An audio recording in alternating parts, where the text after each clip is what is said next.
युएनओमा veto प्रयोग सम्बन्धी तपाईँले आज लोकसेवा आयोगको हिसाबले दृष्टिकोणले अति महत्त्वपूर्ण प्रश्नहरू लिएर आएको छु साथीहरू। यो तपाईँ भिडियो नछुट्याउनु होला। यसबाट तपाईँले आयोगमा आउन सक्छ एउटा प्रश्न।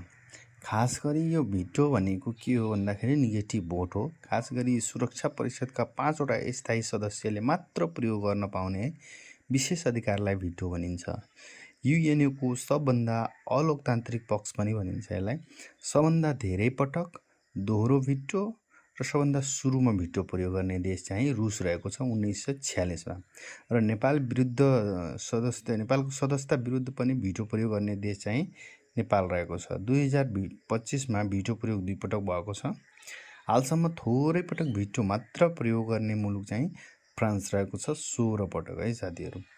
यो एकदमै महत्त्वपूर्ण प्रश्न रहेको छ। तपाईहरु आफ्नो साथीहरुलाई शेयर गर्नु होला।